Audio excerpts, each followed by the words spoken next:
I would work from sunup to sundown every day. The good news was that it gave me such joy to do this work. It's something that I think you have to be intentional about doing, and you've got to do it with a sense of joy, because if you don't, it's not sustainable. Welcome to Career Relaunch, the podcast dedicated to helping you understand how to reinvent your career.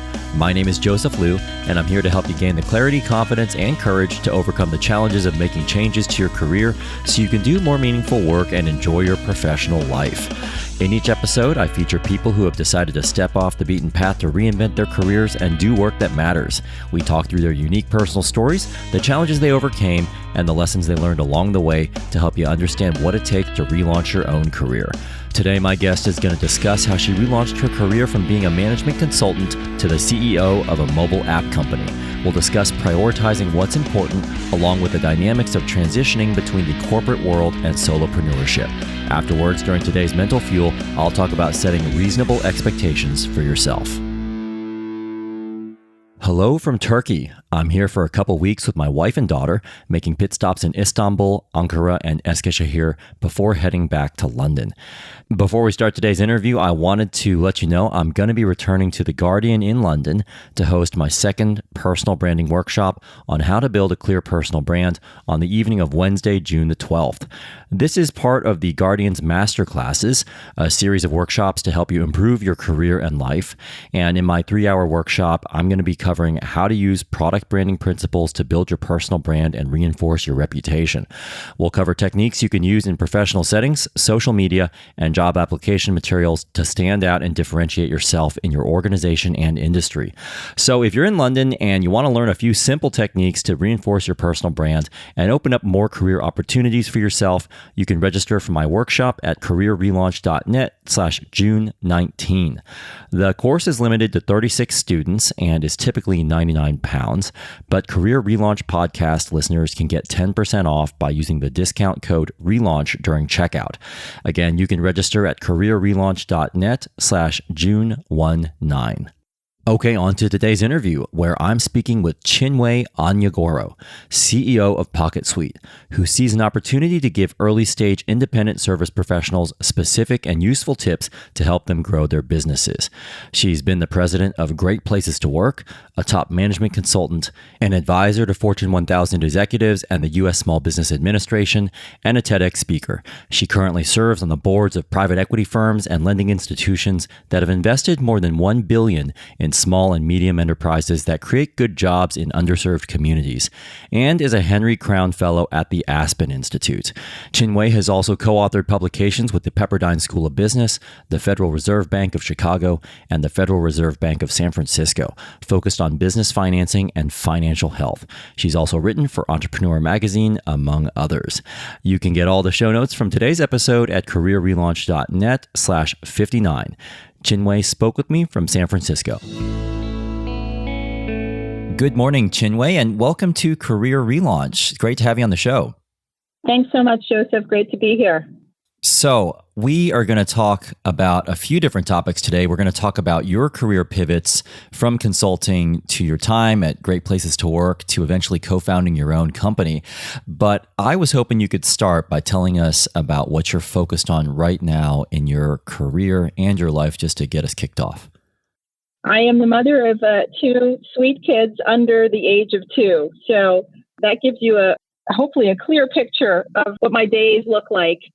As I think about my career and what I'm focused on today, what I'm really focused on is really helping entrepreneurs, primarily independent professionals, live their best life. We have an app, a mobile app, that is used by tens of thousands of entrepreneurs around the country to communicate with their clients, to schedule their clients, and to get paid by their clients. It's a really, really gratifying feeling to wake up in the morning and to see business happening on something that we built. We process about $80 million of income for these entrepreneurs a year and schedule about 1 million appointments for them a year. This is for everyone from your local dog walker to your fitness trainer, to your life coach, to your therapist. So anyone who's making a living, working on their own, delivering their talent to you and your community could be using our app, which is called PocketSuite. I want to hear a little bit more about PocketSuite at the end, and so we're going to come back to that. But before we go back in time, I did have a question about your life, because you did mention you have two kids under the age of 2, and I'm just wondering if you can tell us how you go about balancing motherhood and parenthood with running your own company. There's no such thing as balance, Joseph. I wish there was. It's the field of dreams, What I'll say is that guilt is a really, really powerful motivator. And what I do is I think about the things that I want for them, and then I really try to execute that in the moment. So rather than doing a lot of planning and feeling a lot of angst, every day I try to just make progress in their presence. So one example is, I'm originally from Nigeria. And I've always loved languages, and I speak my native tongue, which is Igbo. And I really want my kids to speak our native tongue. And so rather than hoping to hire a tutor one day and have them go to lessons somewhere in Nigeria, which isn't going to happen anytime soon, I spend, 30 minutes every morning doing numbers and colors and alphabet with them in Igbo. And then throughout the day, I just speak to them only in Igbo. And my husband jokes, he's like, if they were going to go to University of Lagos, I'd be thrilled about this. But I'm concerned about their SAT scores when they speak better Igbo than they do English. So we joke about it. But I feel so proud to just be able to carve out some time, a little time each day for something that a gift I really want to give them, which is the gift of bilingualism. So that's just one example of how I just try to find moments and be present in those moments in a way that fills me and hopefully fills them. And I don't try to do it all. I forgive myself for all the things that I'm sure I'm not doing as a mother that also has a career. Yeah, I've heard that you can always be doing more. And at the same time, you can't do everything. So I heard the term today for the very first time, work-life blend instead of balance, because they really do run into one another. And I certainly experience quite a bit of that myself. So I think that's great you're doing that. And you're absolutely correct. The bilingualism is a gift. I wish I was better at Chinese than I am, but that's life. So I think it's great you're doing that. It's never too late, Joseph. I continue to work on it. And I'm trying to give some of that Chinese to my own daughter right now. So I'd like to go back now and talk a little bit about the start of your career, because you haven't always been the co-founder and CEO at PocketSuite. I was wondering if you could tell us about your time way back during your days at McKinsey, and then we can move forward from there. I joined McKinsey and Company, which is a global management consultancy, right out of college. I went to Harvard University. When you graduate from schools like Harvard, there are a couple of options for you in terms of what they deem as success path-wise. And when I was coming up, really that was investment banking, management consulting, going into medicine, or going into law. Those were really the paths. Anything else was kind of nice. And so, I checked box number 2, management consulting, and I went on to McKinsey and Company, which has a tremendous reputation and it's well-deserved. It's a strategy consulting firm. We work with large companies that are trying to continue to grow and maintain their market share. And we joke that we're coming out of college and we are put in these really prominent positions with senior executives, and we're helping them figure out what they should do next. And there was at one point, I think it was a New York Times or an Economist article that basically branded McKinsey consultants as kids in the conference room, because we take folks who are 20 to 30-year veterans in their industry, and we are called to essentially question their approach and bring data to inform their decision making, with virtually no experience in the industry. And we do it really well, and we inform them, in a way that helps create value, which is why McKinsey is now 30,000 strong in terms of employees around the world. So it was a tremendous time for me. I learned a lot. They say that working at McKinsey is almost like drinking from a fire hose, because in a very short amount of time, you learned a tremendous amount about the industries that you're working in, about the kind of companies that you're working for, and about what it takes to win in the marketplace.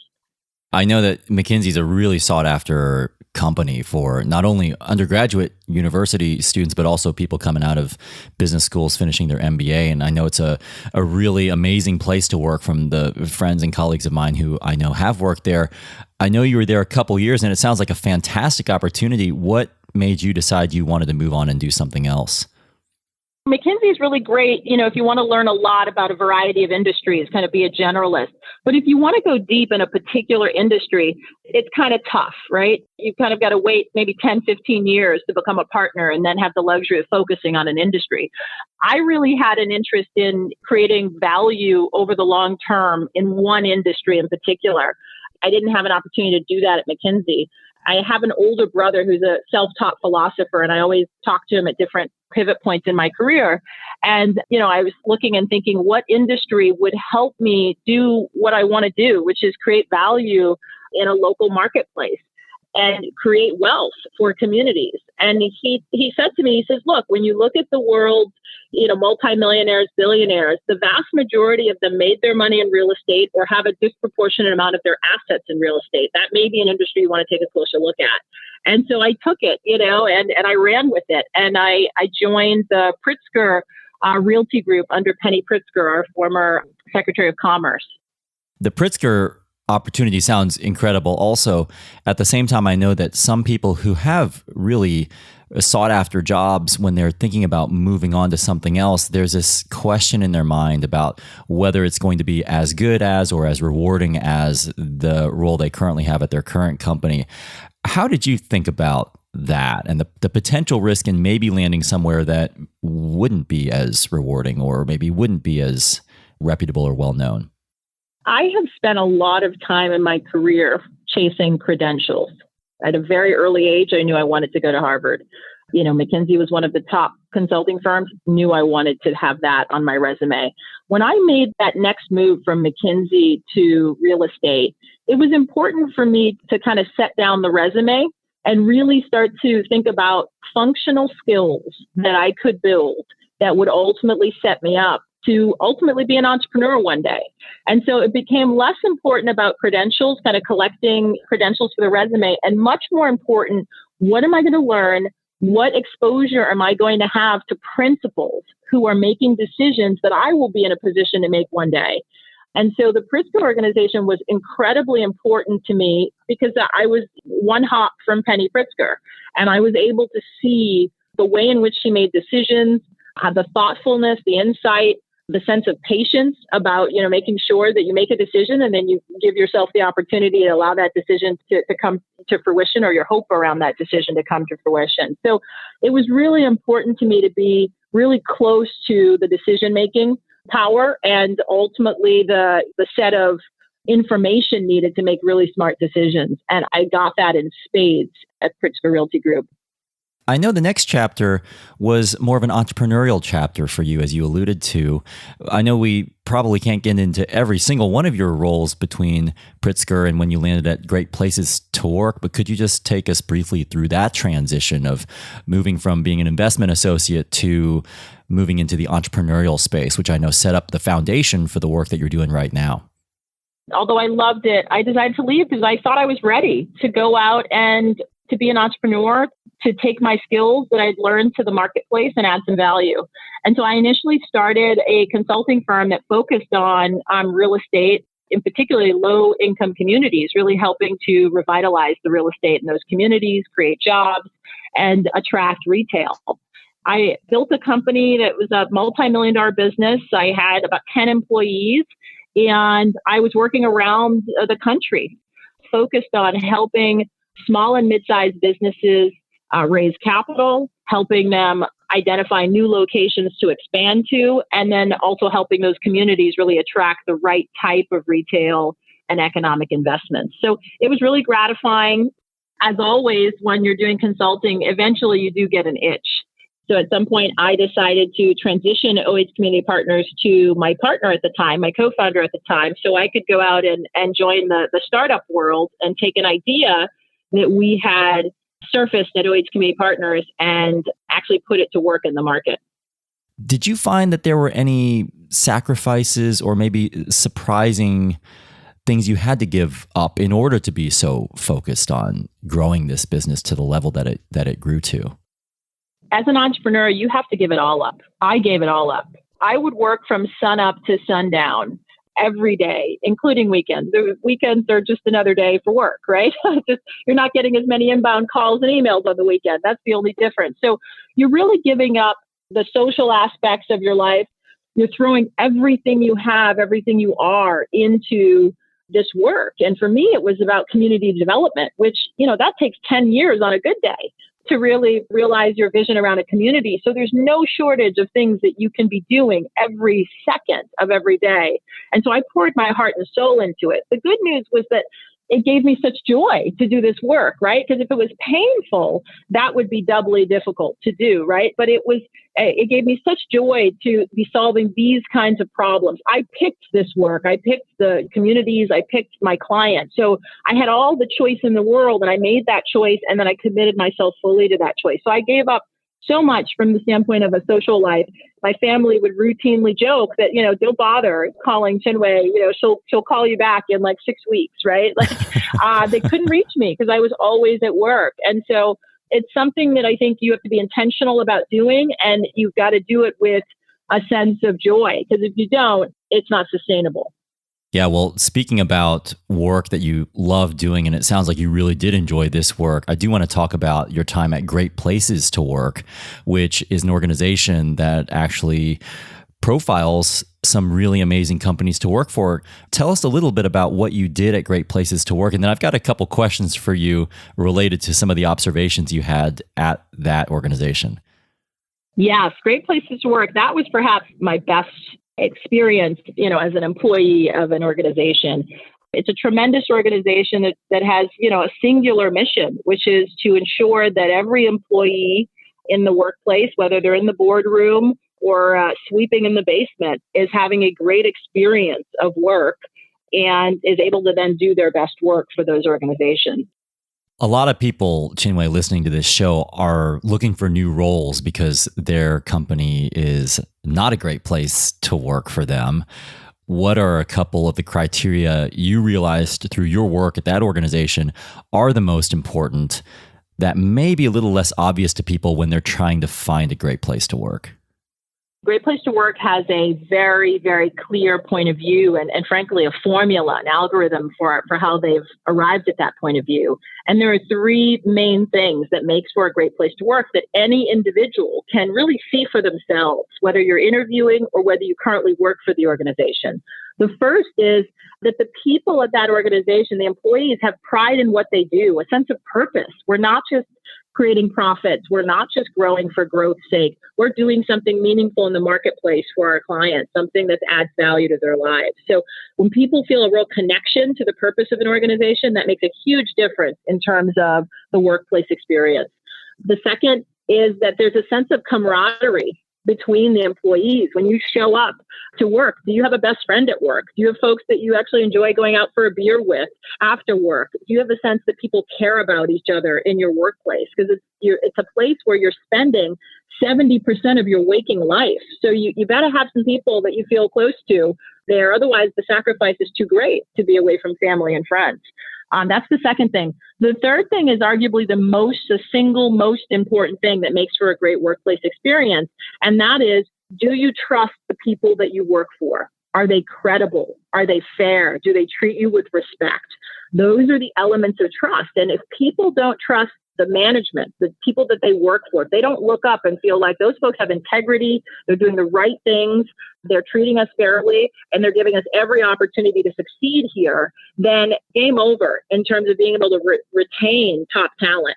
Game over in terms of making sure people are showing up, fired up to execute against your mission and your performance goals and everything that you're looking for your company to be. So those are the sort of three things that we really focused on, we measured, and we used as an assessment tool to say, is this a great place to work? So purpose, camaraderie, and trust. And as I was listening to you, I actually just had lunch with a friend of mine earlier today, and she was talking about her workplace, and she was talking to me about how she actually really likes her job, but she works primarily with 4 other people and doesn't really like any of them, and none of the other people really like each other either, which I think isn't uncommon for people to not exactly love spending time with their immediate colleagues. Do you have any thoughts or just advice for people who find themselves in a situation where they're not exactly looking forward to spending the majority of their waking hours with their colleagues? That actually is the rarer thing. When you look at, Gallup does a bunch of surveys about the workplace experience. And the thing that tends to come up is that people can find some people at work that they're really close to. That's actually the more common thing. The harder thing is trusting the people they work for. So I would say that if it's really just 4 of them at work, that's going to be really, really tough, right? If there's no other outlet or no other team that they can join where they feel like they're more aligned from a values perspective or more feeling a greater sense of connection and care, it may be time to find a different opportunity or to maybe look for a remote work opportunity with their company so that they can be in an environment, be in a space where they feel a sense of connection and care and love, or at least create their own environment where they feel that they can do their best work. Because ultimately it does start to wear on you when you're working with people where you just don't feel that sense of connection. So I feel like we could talk about this topic of great places to work for so long, and that could fill an entire episode. And yet I do want to get on to this other topic of solopreneurship, where people are running their own service or product-based company. Can you first tell me about the transition that you went through and what convinced you to move on from great places to work to then eventually found PocketSuite? And then we can get into the nitty-gritty of the world of solopreneurship. Great Place to Work was a great place to work for me right up until my life circumstances changed. My husband and I had been trying to have kids for about 4 or 5 years. It's a long time to be on that journey. I'd gone through several rounds of IVF unsuccessfully. I'd had several operations. None of them were successful. And so at some point I had given up and I sort of refocused on just work and let me just kind of do that all that I can do with what I have and with the family that I have today. And then of course, like clockwork, baby number 1 came unexpectedly after my husband and I had literally given up. And I remember it. I shared the positive test with my husband, and he literally thought it was a joke. And and I had to do a lot of convincing, go take a blood test to finally convince him that this is real. So that was fine. And I think at the time I thought, nothing has to change.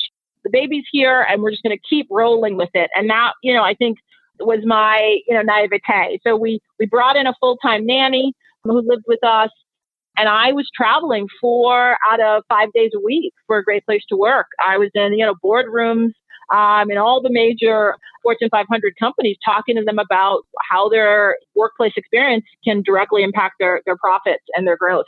And it was tremendous. And yet I was watching my daughter Uma grow up via a Nest camera, 30,000 feet in the air. And that was tough for me. That was tough.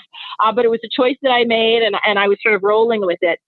However, 14 months later, baby number 2 arrived. And at that point, I felt like something had to change. I was still traveling a significant amount because that was the work that needed to be done. And I realized that if I could keep going this way for their entire childhood, and that would not have been a great workplace experience for me. And so I regrettably had to step off what is a tremendous moving train that is Great Place to Work, and reassess how I could make a contribution in a different way that allowed me to be a greater part of my infant and toddler's life. And so I stepped out of Great Place to Work in late 2017. Now, we've got listeners on this show, Chinwe, who are parents. We've got listeners on this show who are not parents. So I feel like this topic may be more relevant to certain people than others. And at the same time, if anybody out there is thinking about having kids and they are focused on their professional life at the same time, I was wondering if you could give us a glimpse into what you found most surprising about trying to balance the two when baby number two came along? I am a type A personality. I do want to be the best at whatever I'm doing. I do want to feel like I am delivering 100%. And I think what was most surprising to me in having one child, let alone two, is that there's just no way to get to 100%. You wake up in the morning already behind. I'm waking up in the morning and the baby's crying already, right? And so it's like, I haven't even started and I'm behind. And so throughout the day, you feel like you're not enough, right? Like you feel like it's never enough. Like there's always something else to do, right? That when they're sleeping, I have a choice between, do I do their laundry? Do I sneak in some work? Do I take a little nap? Can I eat? Like you're making a series of choices that are all necessities, but you're really having to choose one because there's only so many hours in the day. And so for me, I had never been in a position where I couldn't get it all done. And so I've started to make some really tough choices, all choices between things that all are great and should happen, but can't all happen. And so it's really tough as a type A to say, no, it won't get done. And no, I didn't achieve 100%. I can completely relate to everything you just said. And we've only got one child. So that's really interesting. Trying to balance it all and also to keep your own expectations of yourself in check. The last thing I was hoping to talk with you about before we wrap up, Chinwe, is some of the work that you're doing there at PocketSuite. And I do want to talk about the product at the end. Right now, I'd really like to just get your insights into the world of solopreneurship, because I know that PocketSuite is all about empowering business owners and making their lives a little bit easier as business owners. As someone who's crossed paths with a lot of people who have started their own businesses and either had them work out or not work out, what do you think separates those people who are able to successfully launch and grow an independent business from those who don't succeed? I think there's a big difference between folks who want to make some supplemental income and those who want to start a business, right? And I think sometimes those two folks get confused. There's no shortage of people who can make some supplemental income. You can do things on the weekend, you can do hair, you can do facials, you can, be a life coach on the weekends. You can do all of that and you can make some extra income and you can still hold down a full or part-time job while you do that. And it's actually not that overwhelming. So that's available to anyone and anyone should try it. If making some additional income and doing something you really like above and beyond your work is an aspiration. I think it's a much smaller group of folks that are really cut out to create their own businesses. This means that you are eating what you kill, right? This means you don't have another source of income. This is it. The kind of folks that I think really do well at creating their own business. Number one, they are motivated. They're motivated finding clients. Like they really enjoy the hunt. They enjoy finding clients. They enjoy selling themselves. As a business owner, the number one thing you're doing is selling yourself. It's not your service. You're selling yourself. Why work with me versus working with that next massage therapist or working with that next mobile detailer or what have you, right? Like why work with me? And so you've got to be really good at it and you've got to enjoy it. Finding clients, and not most people don't enjoy it. There was a book written, I think it was in the 90s or a little later, that was called The E-Myth. And the gentleman said the worst thing you can do if you love to bake is to create a bakery, because you will not be baking. You will be out finding clients. You will be doing accounting. You will be doing everything but baking. And if all you're doing is baking, you won't be in business long. That is a reflection of what it means to be a business owner, is the talent that you have, the service you want to deliver.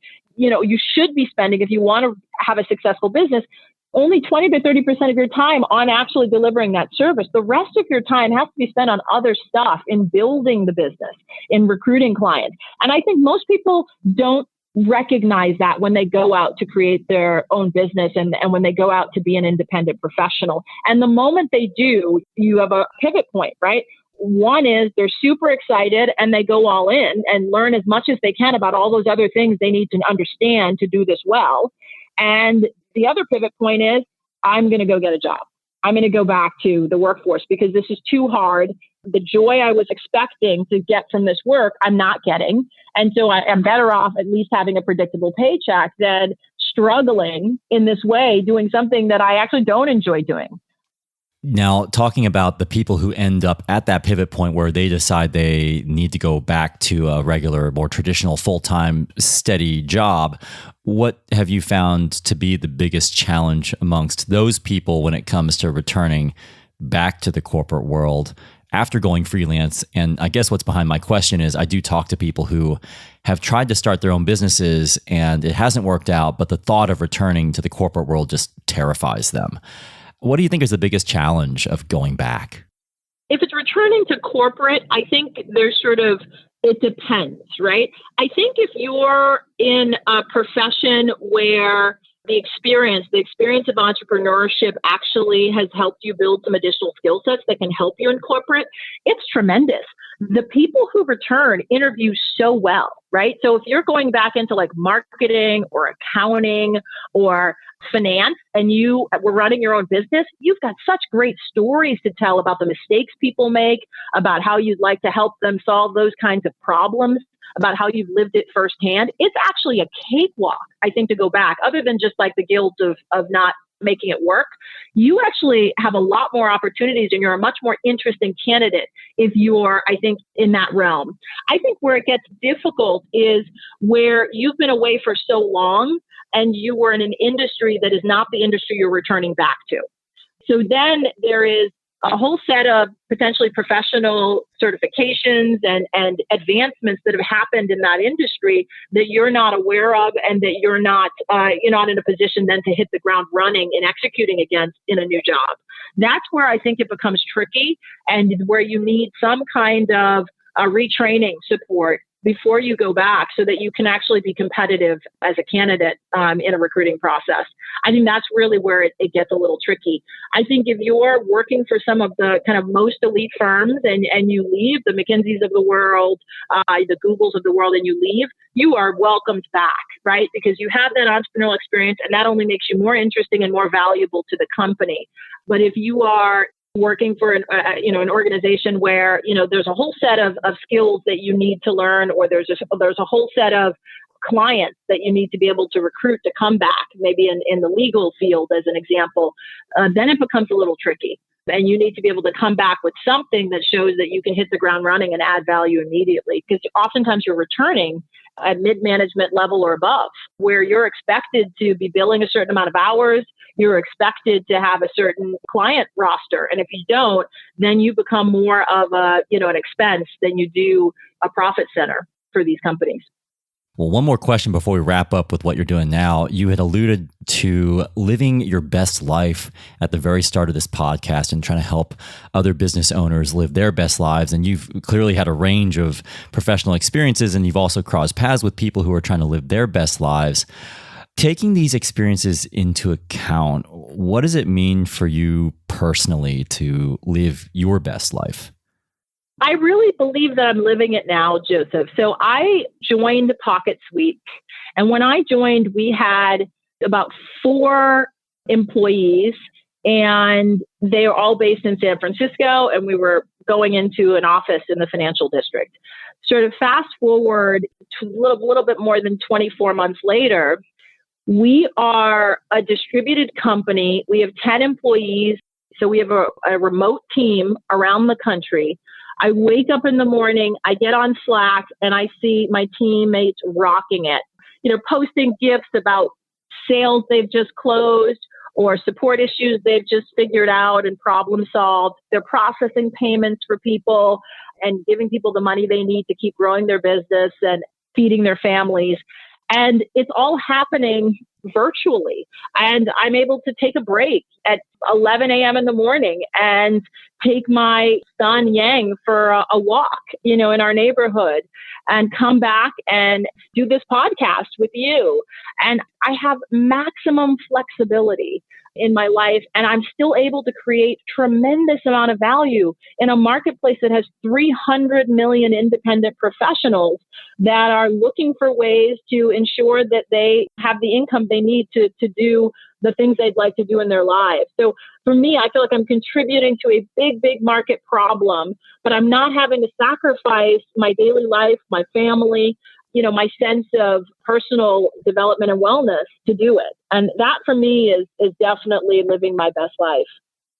Fantastic. Well, can you just wrap us up here by telling me a little bit more about what's next for you and also what's next for PocketSuite? You alluded to the growth that has happened. I'm curious, looking ahead, what do you hope is in your future and in PocketSuite's future?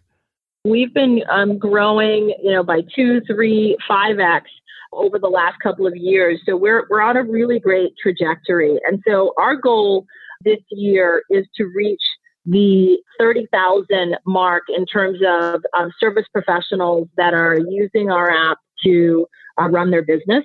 And we have a long list from Canada to the UK to Australia of folks who want to see PocketSuite in their marketplace.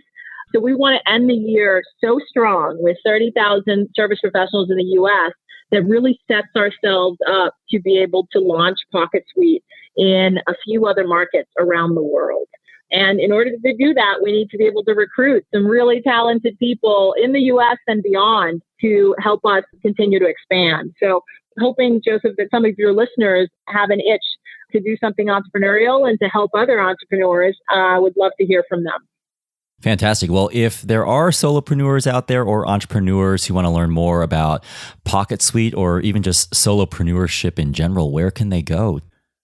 Please visit our website at PocketSuite.io and feel free to text us because we are a mobile app that helps folks run their business over text. Text us at 415-841-2300. Looking forward to hearing from you. And Joseph, it's been tremendous having this conversation with you. Great. Well, we will be sure to include those links in the show notes. And I'll also include a link to SuiteTown, which I know is a part of your website that just gives some unique and useful industry insights and tips and tools for people who are interested in starting and running their own business. So thank you so much for telling us more about your own career pivots and most importantly, the dynamics of both your own career journey as a founder and also the dynamics of solopreneurship. So best of luck with parenthood and PocketSuite, and I hope it all goes well for you. Thanks, Joseph. I'll need more luck with parenthood. I appreciate that. All right. Thanks so much. So I hope you enjoyed hearing Chinwe's thoughts on approaching your work with joy, the dynamics of running your own business, and the choices she's made so she can live the life she wants. Now it's time to wrap up with today's Mental Fuel, where I'm going to share a few thoughts on setting reasonable expectations for yourself. Before we get to today's Mental Fuel, I wanted to thank Brand Yourself for supporting this episode of Career Relaunch. Brand Yourself offers simple tools and services to help control what people find when they Google you. To clean up, protect, and improve how you look online, visit brandyourself.com and use promo code RELAUNCH to get 50% off a premium membership. This is the part of the show called Mental Fuel, where I finish the show with a brief personal story related to one of the topics we covered today and wrap up with a simple challenge to help you move forward with your own career goals. For today's Mental Fuel, I'd like to pick up on a couple of the things Chinwe mentioned about realizing you can't give 100% to everything and the importance of approaching your work with joy. I want to talk specifically about setting reasonable expectations for yourself and recognizing that you do have limits to what you can get done in a single day. So I'll start by saying this is an ongoing struggle for me. Like Chinwe, I would describe myself as a type A person who's very goal-oriented, and I find the feeling of achievement to be rewarding and satisfying. So that means I tend to expect a lot out of myself, and I'd consider myself a reasonably efficient person when it comes to getting stuff done. This tendency to push myself to try to achieve more and more has been a part of who I am for as far back as I can remember, going all the way back to childhood, from the days in elementary school when I practiced the violin literally every single day, to my days in high school playing competitive tennis. I remember waking up at 5 a.m. every morning during summer vacations to put in a solid hour just practicing my tennis serve. Because I don't know if you've ever spent a summer in Missouri, but it gets pretty humid over there during the days. Now, on the one hand, this willingness to push myself has served me well in my life. I feel like hard work is what helped me achieve some of the things I'm most proud of in my personal and professional life. But on the other hand, this need I feel to maximize my productivity every single day comes at a cost sometimes. Actually, oftentimes. And this idea of paying more attention to my limits has really been on my mind the past couple weeks, because for those of you who get my newsletter, you may know that earlier this year, I started trying to slow down a little bit because I was just feeling kind of depleted. Just a couple weeks ago, I actually went to the hospital because I was having these weird heart flutters. I was kind of short of breath and was just feeling a bit out of sorts.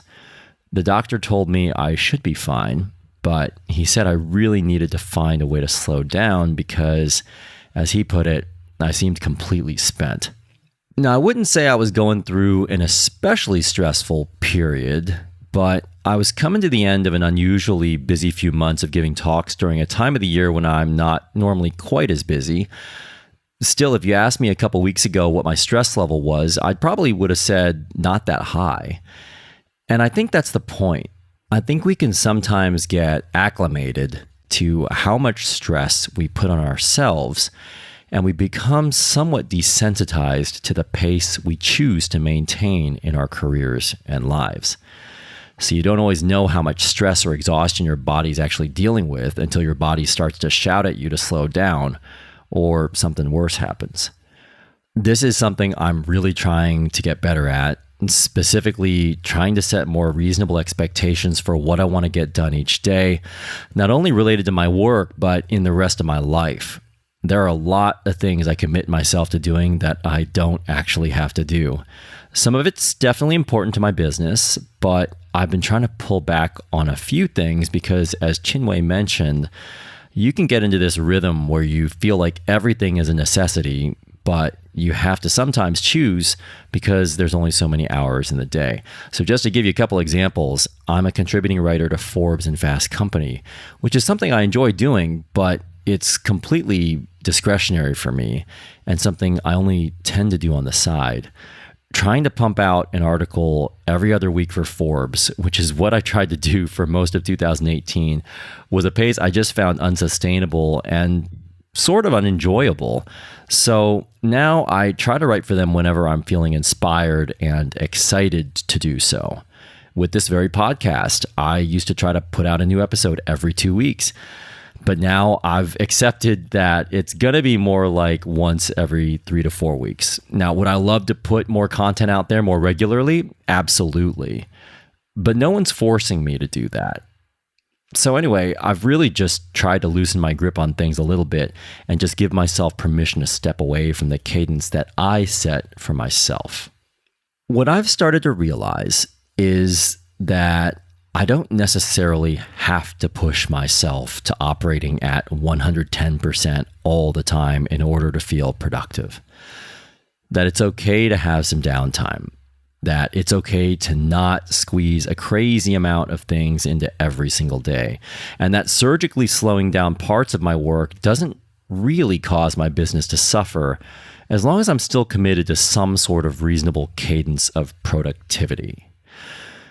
So anyway, I'm trying to loosen my grip on some of the discretionary activities in my life that I feel are important, but certainly not as important as my health, work-life balance, and well-being. Most of all, I'm really trying to make sure I set reasonable goals related to what I can reasonably get done each day without overextending myself. So if you find yourself juggling a lot of balls, and more importantly, if you pride yourself in being able to juggle a lot of balls and dig deep to maintain that intense pace of work in your own life, I'd encourage you to reconsider if you really have to be doing every single thing you're doing as often as you do. This brings me to a quote from the American comedian Eddie Cantor. Slow down and enjoy life. It's not only the scenery you miss by going too fast, you also miss the sense of where you're going and why. So my challenge to you is to take stock of all the key work activities that are filling the hours of your day and loosen your grip on one of them. I'm not saying to just slack off and chill, but I'm challenging you to allow yourself to just slow things down with one activity you regularly invest your time and energy into. See what happens, see how you feel, and most importantly, see if dropping from 110% to 90% effort, or even less, ends up benefiting you in some other way. If you're enjoying Career Relaunch and you want to share a particular challenge you're wrestling with in your own career change journey, I'd welcome you leaving me a voicemail with your thoughts or your question at careerrelaunch.net/59, where you can also find a summary of all the key concepts from today's conversation with Chinwe and learn more about her, great places to work, and PocketSuite. In our next episode of Career Relaunch, we're heading back over to London, where I'll be speaking with a former vice president of a pharmaceutical company who decided to make a clean break from the corporate world to clarify where to take her career. We're going to talk about her decision to depart from one company without another role lined up and how she's thinking about her next move. Thanks so much for listening to Career Relaunch, and a special thanks again to Chinwe Onyeagoro for joining us today from San Francisco. This episode was mixed by Richard Pennington. Electrocardiogram wrote and performed our original theme song. I'm Joseph Liu, and I'll see you next time.